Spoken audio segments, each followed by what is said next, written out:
Everybody, welcome to the Look Ahead, part of the SB Nation NFL show, brought to you by DraftKings Sportsbook. I am Rob Stats Guerrera. He is RJ Ochoa. What is up, RJ? What up, Stats? How goes it? Happy Thursday. Happy almost weekend to you. Thursday, the best day of the week. What a time to be alive. It's not quite April, and I said this on my own show on the Blog of the Boys Podcast Network. Be wary. Tomorrow is April Fool's Day. It's also a Friday. Watch out, the Friday news dump slot do not get got tomorrow of all days. Look for the verified blue check mark, please.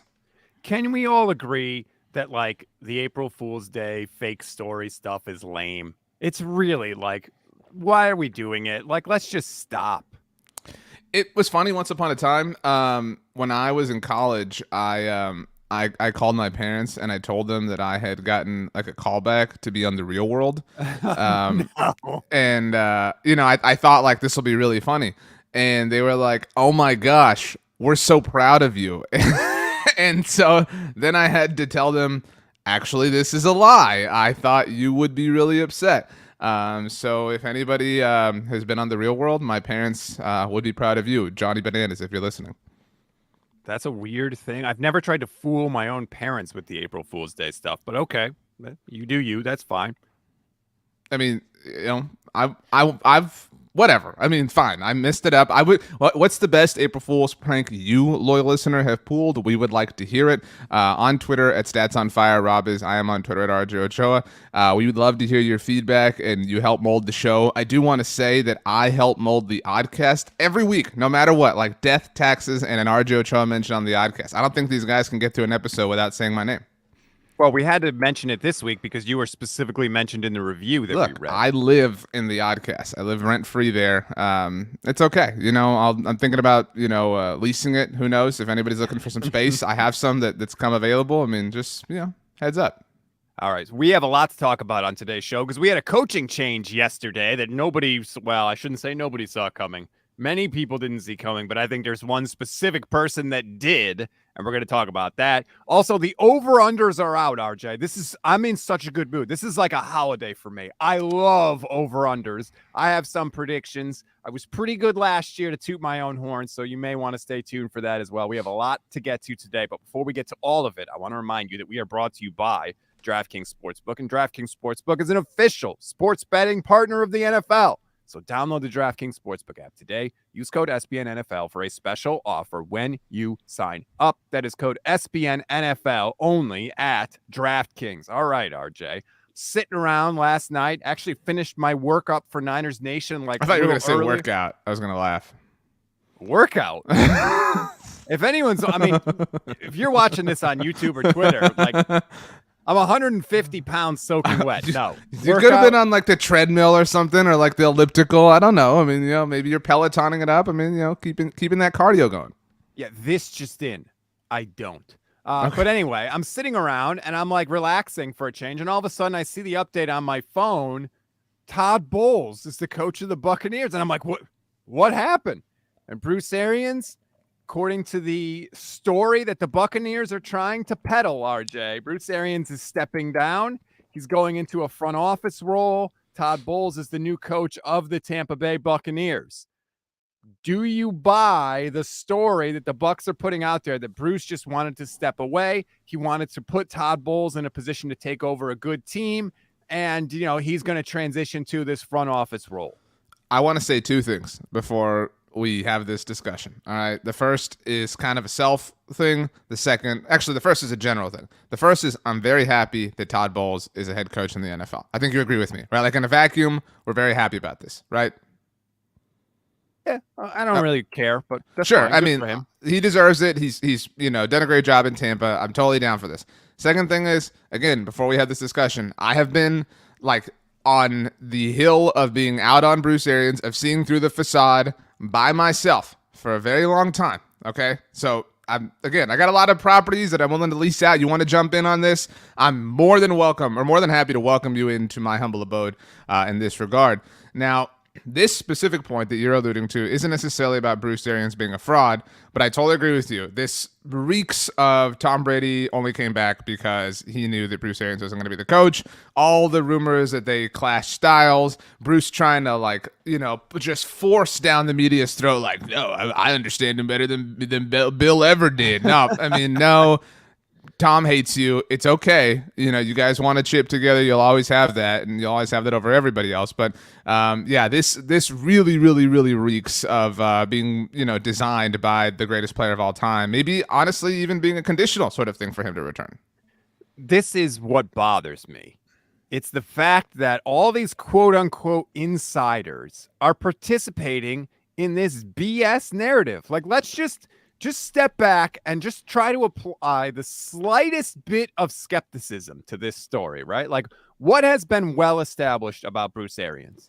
It's well established that he is not a grinder. He's not the sleeps in his office, gets in at 4 a.m. guy. He's been very public about this. He is very much like, and he doesn't want his staff to be that way either. He wants a culture, and like, good for him. Like that, there's he wants people to be with their families. Like, it's not like he's lazy. I mean, he just it's not his cup of tea to be that way.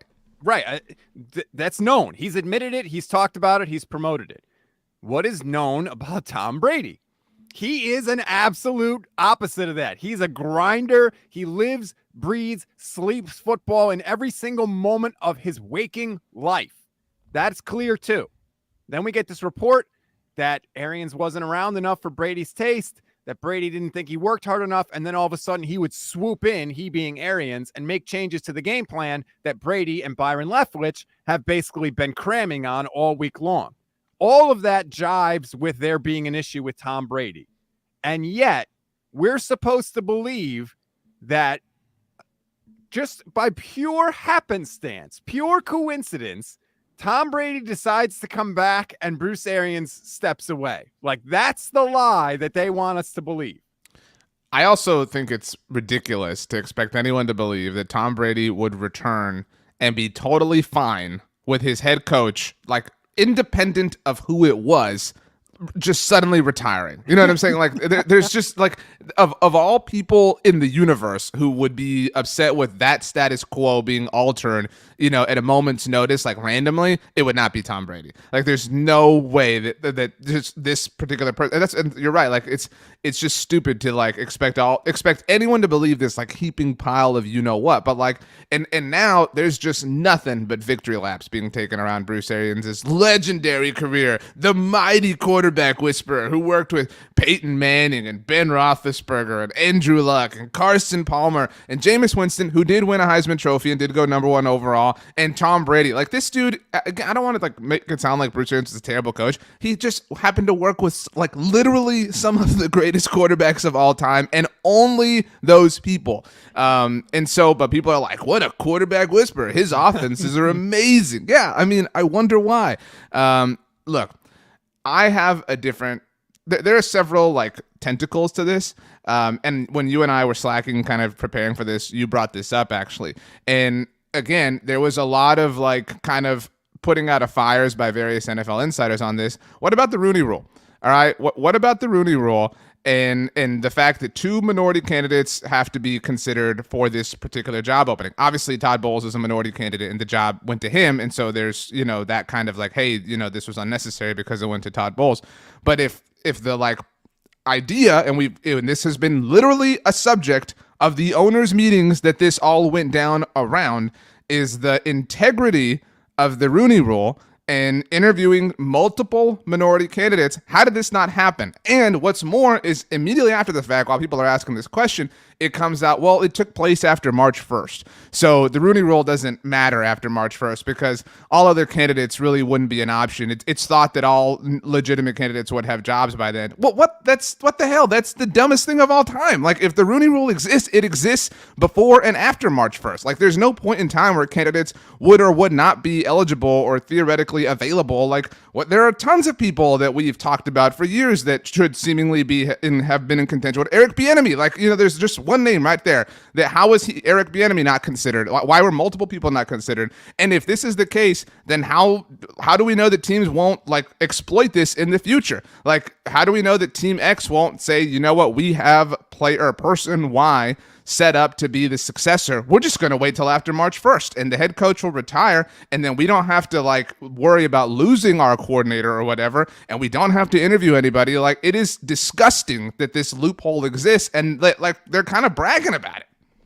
Yeah, I agree. It's a massive, massive loophole, and this is the ironic thing in the article that Peter King wrote explaining this.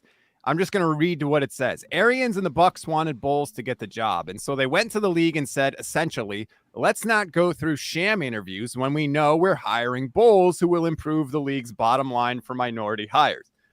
The opponents of the Rooney Rule say, let's not do sham interviews when we know the person we want to hire. Now, obviously, it's a little different because the Bucs' choice for this was a minority candidate, but I agree. I think this can be used in the future. And the justification is, well, the NFL allows head coaching interviews only after the regular season, and it would have been precedent setting for the league to allow coaching interviews now. So what? Isn't it better to set a precedent than to have this giant loophole in here? Because it's going to come up, RJ. You know it's going to come up. And I could see a situation where if you have, let's say it's the Cowboys with Mike McCarthy, right? Everybody in the world knows Jerry Jones would love to hire Sean Payton. Well, what if Jerry Jones is like, you know what? Let's just wait to fire Mike McCarthy. Yeah, let's just wait till after March 1st. We never have to, totally agree. Right. Coaches are skipping the combine now anyway, so it's like, who cares if Sean Payton's not at the combine? Like, it's a wide open loophole that no one, again, apply skepticism here. Don't just eat this food that they're trying to shovel down your throat. And I think it's crazy that no one's looking at this like, are we sure that we're all cool with this situation? Look, I'm very happy that Todd Bowles got the job, and I'm very happy that the level of minority head coaches in the NFL increased with his hiring. However, this is the same NFL that people constantly accuse of being full of nepotism, right? Like, this is a who you know business, right? Like, and you've heard it with the Shanahans, we've heard it with the Kubiaks, like there's all sorts of families and lineages and, on and on and on. Like, those are just two of the families that are, percolated around NFL coaching situations. But how is that not a point of nepotism, or maybe nepotism isn't the right word, but like favoritism to say we want Todd Bowles to get the job? Todd Bowles deserves the job, but like, you didn't even consider anybody else. Like, how is that? That's not fair, just process. That is obviously, opposing the Rooney Rule, but it's just opposing the general workplace like protocols. Like, when anybody has a job, that's literally a thing in corporate America. You can't just say, well, we want to hire this person, so we're not. You have to list the job. You have to go through that process. I'm sorry, Bruce Arians, you might think it's a pain in the ass, but you literally have to do it. Those are the rules. That is the law. And you're right. Like, people are just yupping this up, that everyone's like, oh, this is so awesome, Todd Bowles. It is awesome. But like, the process of how we got here is not cool. And nobody wants to like pay attention to that, because it's like Bruce Arians, and he's going to have his press conference, and he commented on Tom Brady's Instagram post with the Scotch emoji, and he's so cool, and he wears the hat, and he curses at people, blah, blah, blah. Tom Brady had that long Instagram post pretty damn fast after this news broke, too. Just saying, for all the people that, are not applying the proper skepticism to this. And the only other thing that I want to talk about from this, because Arians talked about like, well, we wanted to get Todd Bowles a head coaching job with a real quarterback. Todd Bowles was with the Jets. They had Ryan Fitzpatrick, and they had Geno Smith. Here's the thing. They chose Geno Smith. You can't give Todd Bowles a pass because, like, oh, he never had a real quarterback. You picked your guy, and you picked wrong. So, again, I'm happy for Todd Bowles. That's fine. But, like, I don't think Todd Bowles was a victim of being with the Jets. Like, he made his own bed there. Now, I think he'll be better with Tampa Bay, obviously, with Tom Brady and a much better team. But, like, I'm not totally excusing the failures that he had with the Jets because he had Geno Smith at quarterback when he picked Geno Smith. Right. Look, Todd Bowles failed as the New York Jets coach, and that's okay. But to that point, how did Todd Bowles get the New York Jets job? I know you know the answer, but I'm just going through a process here. What was his job prior to that? I actually don't remember. He was the defensive coordinator somewhere. He was the defensive coordinator for Bruce Arians' Arizona Cardinals. Oh, the Cardinals that's right. That had the success and went to the NFC Championship game, whatever. And so, like, again, Bruce is, and like, good for Bruce that he has had Todd's back in this whole time. But like, this is like, that's concrete proof that he has been trying to get him to a head coaching job like for at least 7 years now, and he got one. And good for him, and he deserves another one. Like I said, his resume speaks for itself. But there is a point of like favoritism and specificity with all of this, and nobody seems to care right now because it's just like, oh, they're gonna have a press conference, it's gonna be awesome, blah blah. And I don't know, like Bruce Arians in general. The whole experience I have never bought in on. I have never. This is a very awkward, weird, unorthodox, uncommon, thing that's happening, and he just expects everyone to celebrate and take laps around him because he's Bruce Arians and he's awesome. He's had a great career, and I don't want to take away from it, but like, this just smells a little funky. And it's even more funky that everybody else is lining up to talk about how like beautiful it smells, and it doesn't smell funky at all. RJ and Stats, you're smelling. Quit looking under, looking for things that aren't there. Like, this is just celebrate, just have a good time. No. There's something like legitimate here that nobody wants to talk about. Two things can be true at the same time. It's good that Todd Bowles deserves another shot to coach. He deserves it. But also, the way we got here is not the best process for the future. And I just want to point out one more thing, RJ.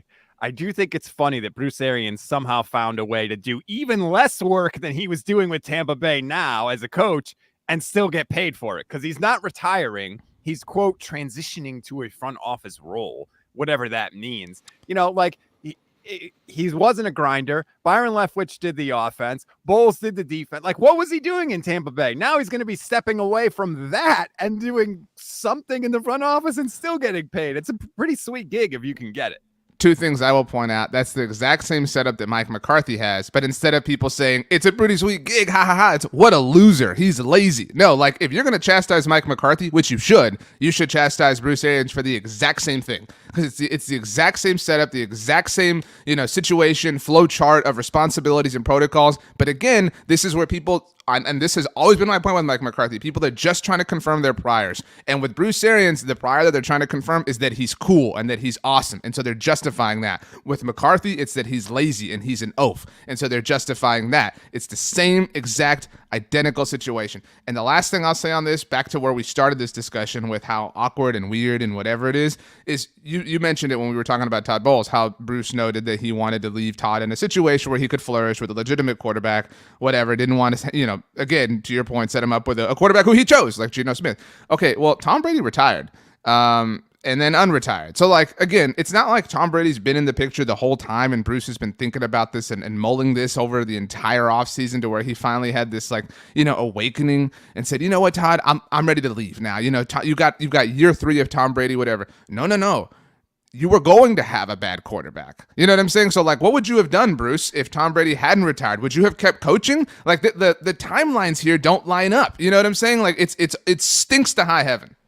What's more likely, that everything just happened to align perfectly, or that Brady was like, I want to come back. I don't like to play with Bruce Arians. Bruce Arians didn't want to retire and totally walk away from the game. So the Bucs said, okay, go to the front office, Bruce. You still be part of the organization. We'll still pay you. And everyone's happy. That just seems more likely to me. I would only amend that to say, because you said Bruce didn't want to retire, walk away. I think Bruce didn't want to be pushed out. Bruce didn't, Bruce wasn't going to go quietly. And so it was, look, Bruce, we'll put you in the front office. We'll give you a desk. You never have to show up. You still get to get paid. And Bruce said, hell yeah, as long as I still get to get paid, I'll keep buying my whiskey and I can keep putting gas in my boat and go fishing and everything. And that's the way. Like, it's not hush money, but you know what I mean? Like, this is keep you happy money while we, get the goat back. If Tom Brady said the only way I come back is without Bruce Arians, this is the only way the Bucs could make that happen, because they can't fire Bruce Arians. He's got almost more playoff wins than every other Bucs coach combined. Like, this was the only way that could happen. All right, let's take a break, RJ. When we come back, we're going to look at the over-unders for the 2022 season. They came out. Our friends at DraftKings released them this week. I'm super, super happy. We'll start with the Bucs because something interesting happened with the Bucs odds because of this news. So we'll start there, and I have some picks for you that I want to get your take on when we come back. Back here on the SB Nation NFL show. This is the look ahead, RJ. So let's look ahead to the 2022 season. The win totals have come out from our friends at DraftKings Sportsbook. And I want to start with Tampa Bay because that's been the subject of the show so far. The odds have come out. And guess what? Head coaching change with the Bucs. Their over-under win total did not move at all. 11.5. How often can you say that when a team changes their head coach, especially at this point in the offseason, which basically never happens, that their win total stays totally the same? I can name, and I'm looking at my helmet collection just to be certain, I can name 3 other situations where that would be the case. Do you want to guess them? No. The Green Bay Packers. Right, if Matt LaFleur is swapped out for Rob Stats Guerrera. Oh, no, I mean, in the past, though, has this ever happened? No, I'm just saying this would never happen. This would be the case, hypothetically, for the Green Bay Packers moving forward. I can't speak to historical, accuracy. I don't think it would be impacted if the Cincinnati Bengals got a new head coach, right? It would be, they got Joe Burrow, they're good, and the Buffalo Bills. As much as I love Sean McDermott, Josh Allen is just that impressive alone. But you're right, this is, a unicorn sort of situation. And as I'm looking over these to pick out like my favorite ones and things like that, just one thing struck me. Well, 2 things really. Lightning. I want to take the under on everybody in the AFC because it's so good, and I want to take the over on everybody in the NFC because it's so weak. Okay. What are they? I mean, this means nothing if you don't give us the actual numbers. I mean, okay. I don't want to pat myself on the back too much, but I was pretty damn good last year picking over unders. We picked me and BLG picked one best bet from each division, and I got 5 out of the 8 divisions correct of my picks. So I feel like that's pretty good. And one was a push. Can you confirm whether or not the NFC East was a division that you got correct stats? In the NFC East, I got it wrong. Why? Why did you get it wrong? Who did you believe in improperly? I had Washington over 8. Interesting. If they didn't lose their starting quarterback for the whole year, I may have been correct. Interesting. Point that out. Interesting. Embarrassing that you believed in the football teamers. Okay. Just wanted that on the record. A couple of things that I thought were interesting. I want to get your take on the Chiefs. The Chiefs win total is 11, but here's what's interesting to me. The under is minus 145, which means you have to bet $145 to win 100. The over is plus 125. So you bet $100, you win 125. What that's telling you is Vegas thinks there's a better chance the Chiefs win less than 11 games than over. So if we, and you have to, because people will just rip through these like I'm about to and just say over under for whatever, but one over under that's true or false for the Chiefs obviously impacts the Raiders and the Broncos and the Chargers, right? Because there's a finite number of wins that have to happen unless there's a billion different ties, which wouldn't happen, but which almost did happen in the regular season finale within this division actually. But 11 is I mean, how many games do we think they win in the division? 4? See, I feel like just to be safe, you got to split it, right? Just say they go 3-3. I think it's 4. I'm willing to give them the benefit of the doubt. I know Tyreek's gone, but I'm willing to give them 4 within the division. I think that precedence is there. They've won the division 4 or 5 years in a row. I mean, again, I'm willing to kind of lean on some history there. So that means they got to pick up 7 elsewhere. Although this is an over under, so you're taking, they got to pick up 8 elsewhere to hit the over on 11.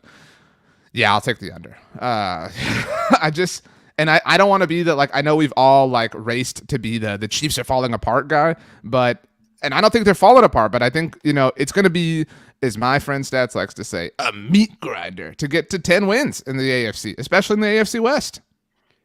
Would you significantly change how you feel about that if they made a move for another stud wide receiver, say DK Metcalf? Because that's my thinking is if you're confident in that, then maybe you take the over now and just kind of hope and assume that they make a big move for another wideout.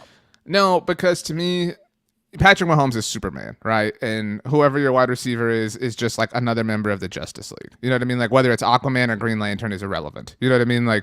Superman is the one leading that charge. And so that's where my confidence ultimately lives and dies. And we saw at times some questionable play from Patrick Mahomes last year. And I know you and BLG have actually talked about this on the Oddcast. Will he learn from that? Will he be humbled by that? Will he realize, you know what, I can't play like Superman. There has to be a level of logic to my game. But will an injection of logic change Patrick Mahomes' game? They're at such a, not crossroads, but we see this all the time. We have seen this with so many teams. It is very, very, very difficult to be this consistently good year after year after year after year. And the progression has been happening little by little by little by little. And because of how great they are, they've been staving it off. So I would take the under if I had to right now today. I think I'm going to take the over. Wow. I don't feel great about it. Here's what I look at their schedule. I'm like, okay, let's just say they split the division because it's going to be tough. That's 3 wins. They got the Jags, that's 4. Titans, 5. Seattle with no Russell Wilson, 6. Houston, 7. Indianapolis, 8. 49ers, 9. Cardinals, 10.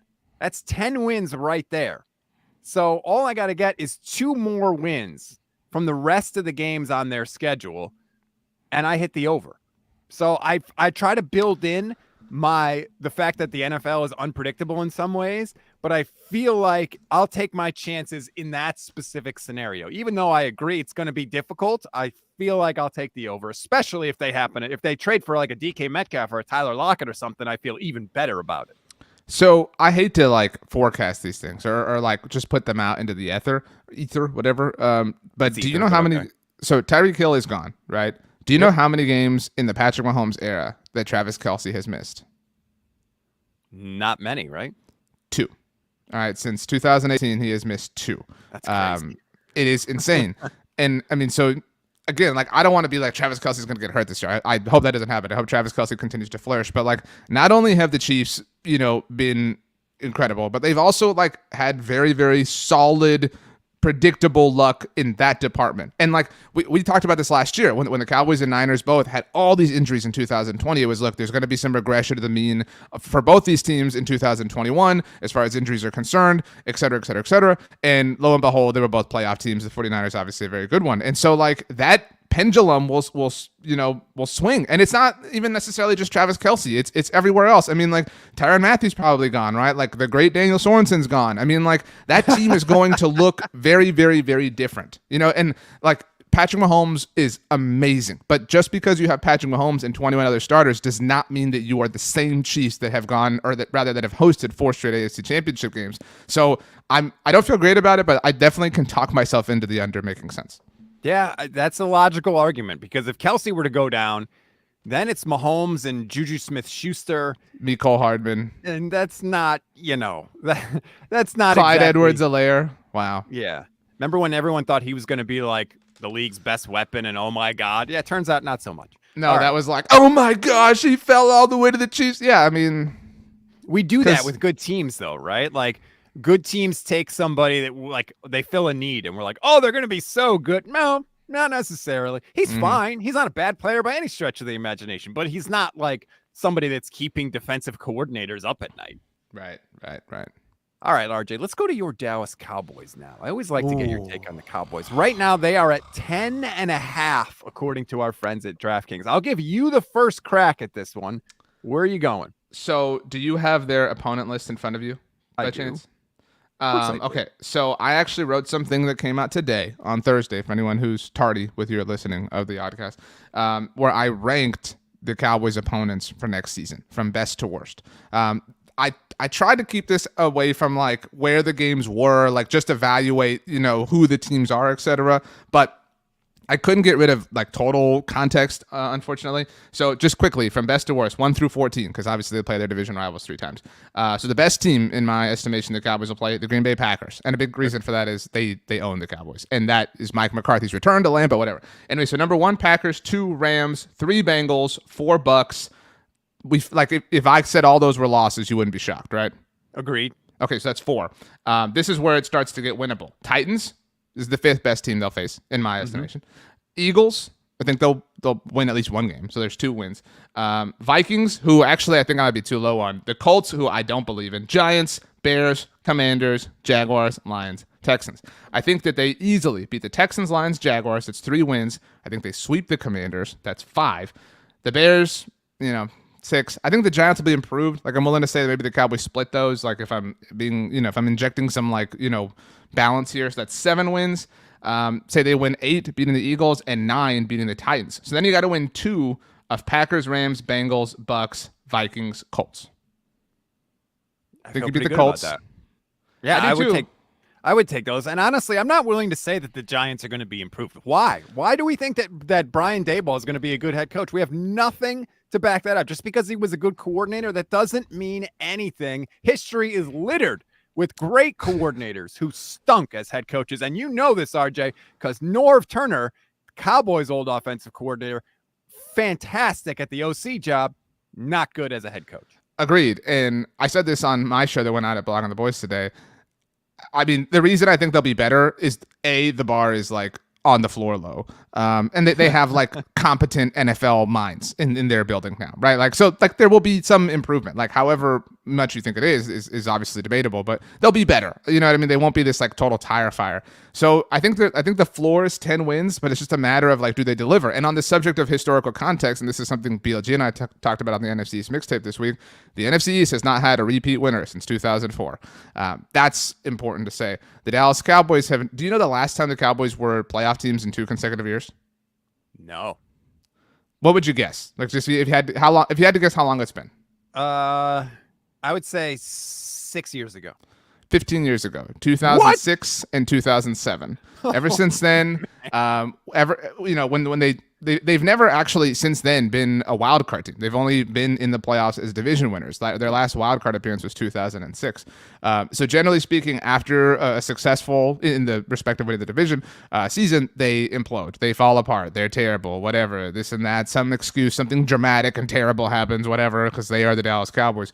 And so that exists, right? Like, can you finally do that? And I think 10 wins you the NFC East. So maybe they win it. So they defy those odds, but they don't hit the over here. I would take the under. Just there's too much data and historical precedents to say that they can do it again. I like their schedule. It's soft, but maybe I'm too low on the Colts. I know you and I both believe in the Vikings. I mean, those are 2 games that can switch. If the Eagles are a little bit improved, I mean, it could swing a number of different ways, but I don't think they're beating the Packers, the Rams, or the Bucs. And so that's 3 losses right there. So now you're talking about you got to not be perfect, but it's a lot more difficult for you down the stretch across the rest of your games. They did play the Bucs tough. It's not like they are totally outclassed. Yeah, that game could have gone either way. But Amari Cooper had a great game that day, and he's True. gone. And CeeDee Lamb had a terrible game that day, and he's their number 1 wide receiver now. And that was the season opener, and there was some juice to it. And to be fair, that was in Tampa. This game will be at AT&T Stadium. But again, they have done nothing but give us reason to believe that they will disappoint because that's what they do. And just for like total like context here, the years after, 2008, when they were going for their 3rd straight playoff appearance, not only did they implode, but Tony Romo got hurt, and I don't know if you recall, they lost a win-and-in game in Week 17 to Philly, 44-6 in 2008. In 2009, they bounced back and won the division, but the next year, Tony Romo got hurt. Wade Phillips got fired, incidentally, after losing to Mike McCarthy's Green Bay Packers. 2014, they win the division. Okay, cool. Let's run it back in 2015. After Dez caught it, Romo gets hurt. The whole season falls apart. 2016, they win the division. But the next year, 2017, Zeke's will they, won't they suspend him season. 2018, they win the division. They're back on top, whatever. 2019, Jason Garrett's final year, just a total, complete disaster. That's what I'm saying. Like, I hate to be like the sky is falling, but the sky falls like after they do something notable. And this offseason kind of feels like the sky is falling in its own special way. Yeah, they have not had a very good offseason. Right now, I think you could make the argument that they are not as strong a team as they were last year, but the division being so weak and that schedule is not crazy hard considering that they won the division. Is it fair to say in your mind that the 2 worst divisions in the NFL, like in totality, are the NFC East and the AFC South? Is that fair? The NFC South is not great, but I would agree with what you said. Those divisions play each other this season. And is it fair to say that the Cowboys are the Cowboys are better than the Titans, right? We agree there? Yeah. So of the 8 teams involved, the Cowboys are in the most luxurious spot seemingly because they get to play 10 games against those people. I mean, like that. So if you think that they do well in that division alone, or those 2 divisions alone, then yeah, maybe they hit the over. Last thing before we go, since I covered the Niners, I want to go there. What do you think the Niners win total is for 2022? If Trey Lance were to start at quarterback for the entire season, I would say 10.5. If Jimmy Garoppolo were to start at quarterback for the entire season, I would say 9.5. So that's such an indictment of Jimmy Garoppolo. Those are my answers. What is it? It is 10 wins right now, according to our wow, right in the middle. So because it's unknown. Look at that. No, it's not unknown. It's going to be Trey Lance. I don't know, man. I don't know. It's funny to me. If you asked me right after this season, I would have told you, oh, they definitely hit the over. Look at the 49ers schedule. It's a third place schedule. But all of a sudden, RJ, that schedule has gotten a lot tougher, despite the fact that it hasn't changed, because the Niners have to play the Buccaneers. Now Tom Brady is back. And they have to play the AFC West, which every good player in the freaking league has gone from the NFC to the AFC West. It's unbelievable. Oh, Russell Wilson's out of the division. Great. Where did he go? Denver, AFC West. Chandler Jones is out of the division. Great. Where did he go? The Raiders, AFC West. It's like, damn it. Every time I think I'm out, they pull me back in. It's tough. Like it's definitely tough. This would be the year, by the way, that like the Niners would get to the Super Bowl and face the Broncos. You know what I mean? Like it would be amazing, amazing theater. But I mean, so who is your 17th game against? So you have the AFC, because the Cowboys, the NFC East has the AFC North. Who is it the AFC East or the AFC South that your 17th game comes from? I don't know. Is it the Texans or the Dolphins on your schedule? It is the Dolphins. Okay. Ooh, Mike McDaniel and Tyreek Hill. So now you have to face Tyreek Hill on top. So it's like, yeah, he's leaving the AFC West, the one departure, but he goes to literally the other AFC team who we have to play. Okay. So if we're playing that game, the Niners play the NFC South. I'll say the Niners. I think the Niners sweep the Cardinals. Dude, I'm so out on the Cardinals. Like, they are such losers. Like, I always play the Niners tough. They kick the tar out of them with Colt McCoy. Okay, let me rephrase. They sweep the Seahawks. Sorry, yes. Drew Lock, whatever. So they're sweeping the Seahawks. There's two.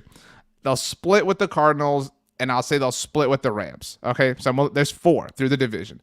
They will lose to the Bucs, and then I don't see any reason why they would lose any other NFC South game. I don't see how they lose to the Saints, the Falcons, or the Panthers. Right. So there's 7 wins right there just through their those situations. They get the Bears. There's 8, and the Commanders. There's 9. And that's just the NFC. Here's the thing. Carson Wentz, as bad as he's been, has won his last 2 games against the 49ers. He beat him with the Colts last year, and he beat him with the Eagles the year before. I don't know why. It doesn't make sense. I do. His name is Jimmy Garoppolo. That's well, you might be right. So we're at 9 just through the NFC games. The Dolphins, look, Tyreek, fine. That's a win. That's 10. So then all you got to do is win one more against the AFC West. Like, and it's very possible that they lose to the entire division.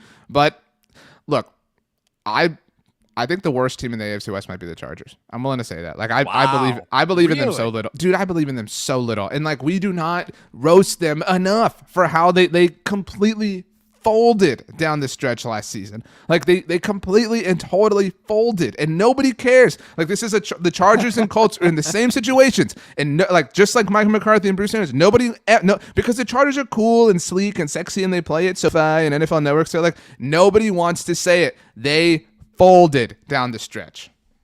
Wow, that's pretty harsh by you. I think they hit the over. I'll take the over on San Francisco. This is my worry. Like, Trey Lance is such an unknown, and he might suck and be terrible, and you might have made a horrible decision, right? Yeah. When I have an unknown, statistically speaking, right, the odds say he's more likely to be a bust than he is to be a superstar, right? I mean, you have to agree with that. I'm a homer. I think he's going to be good, but even I can't argue that just statistically, more players end up bust than end up stars. So if that's the case, and you look at their schedule, and you're like, okay, he's going to be the worst quarterback in how many of these matchups? I hate to say it, but I think that I might take the under on this. And it was part of the reason I wanted Trey Lance to start last year, right? Get some of these struggles and issues over with so that you can put yourself in a position to compete in 2022. Obviously, they didn't do that, but I could see the 49ers very easily going 9-8 this year, something like that. Looking at just the NFC games, because Trey is an inferior quarterback to every AFC West team. And right now he's inferior to Tua, right? Let's be fair, right, to Tua. So looking at the NFC games, he's the inferior quarterback against the Cardinals or Rams. He's a better quarterback than Drew Lock. Like, even an unknown is better than Drew Lock, right? He's obviously inferior to Tom Brady. He's inferior to Jameis Winston. Is he inferior to Sam Darnold? I don't think so. I don't think so. Right. So Sam Darnold, is he inferior to Marcus Mariota?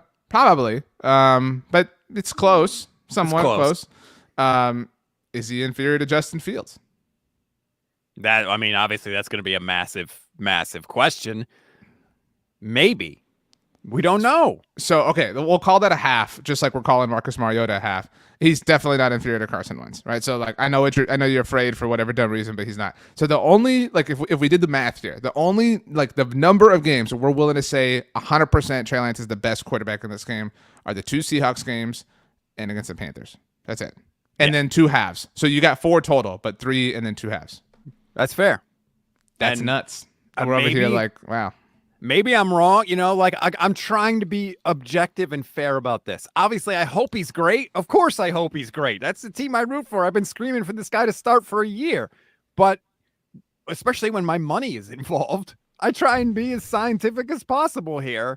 And so I think I have to just take the under as much as it hurts me, and I hope to be wrong. That's where I got to go.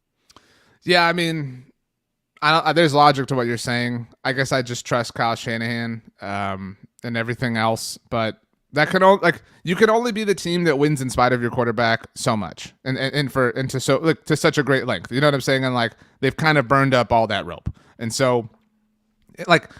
I mean, seriously, when was the last time the 49ers won a game because their quarterback carried them?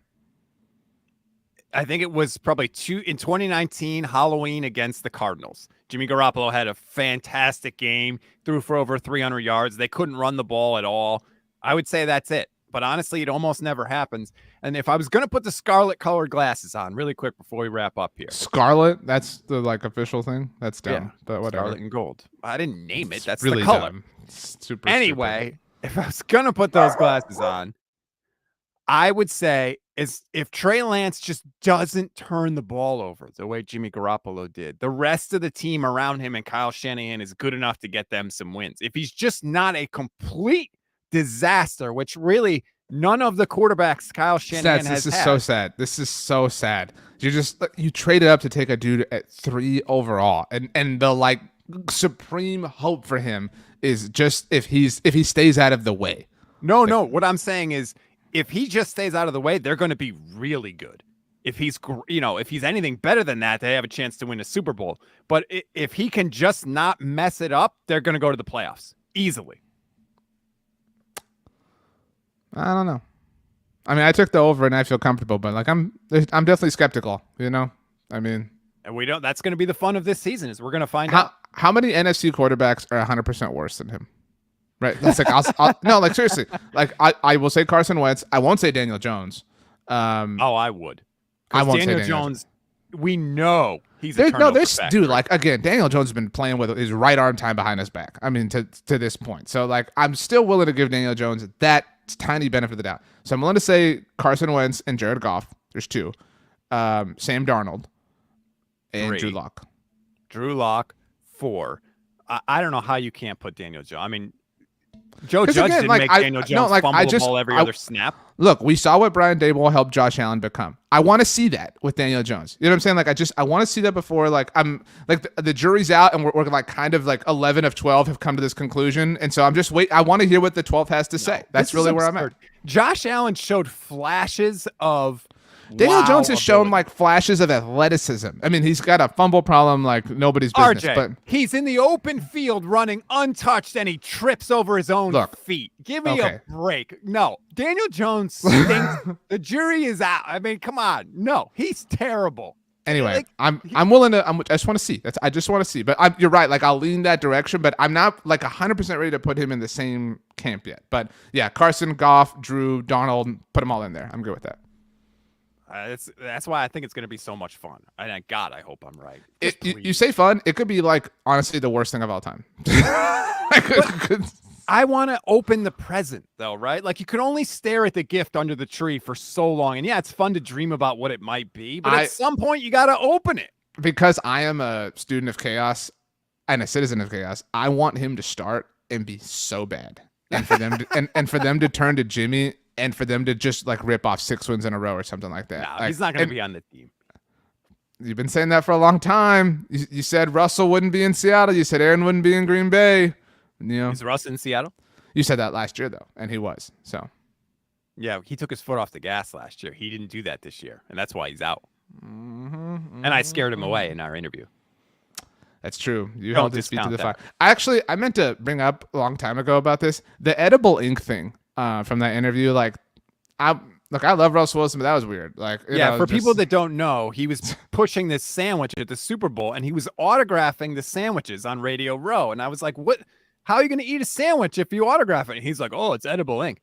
There's no way I'm eating that sandwich after he signs it. No way. I will say this. When you do interviews like this, like generally the person is pretty amicable and it's pretty fun, whatever. There was some legit tension. Like, like if anybody hasn't watched or listened to that, like it was not just like complete lighthearted nature. Like there was some, like, Russ was a little pissed and he was kind of coming at Stats, but you survived and I'm proud of you for that. Look, I had to exact some sort of revenge for the torture that he is. He's 17-4 against the 49ers losing to the Broncos 38-10 in the Super Bowl. It's happening. Oh, God. Why do you got to ruin my season before it begins? All right, that's going to do it for this edition of The Look Ahead. Again, wait, Stats. What is something you're going to watch this weekend? We've been talking about, things we're going to watch. We threw billions out, or not billions, McBillions out for people. Billions is a thing, but what's something you're going to watch this weekend? Moon Knight. You're going to watch episode 1 of Moon Knight? Yeah, I was going to watch it last night, but my wife wasn't in the mood. So tonight's my fantasy baseball draft, which I'm super excited about. I love fantasy baseball. So that's going to just consume my entire night. But this weekend, we'll get to Moon Knight, and I recommend everybody does. Okay. You? Thanks for asking. Oh, I was going to say, thanks for asking me the question. I'm still in the middle of catching up on Succession, so probably going to watch some of that. I will also watch the first episode of Moon Knight and the Valero Texas Open. Next week is the Masters. Holy crap, I'm pumped. Yay. Don't do that. Let's see if Tiger Woods can come back for a round. Hope Trey Lance. I hope Jimmy Garoppolo is a 49er forever. That's the meanest thing you've ever said to me. Rate, review, and follow the SB Nation NFL show, everybody. Happy Thursday, and we'll talk to you next week.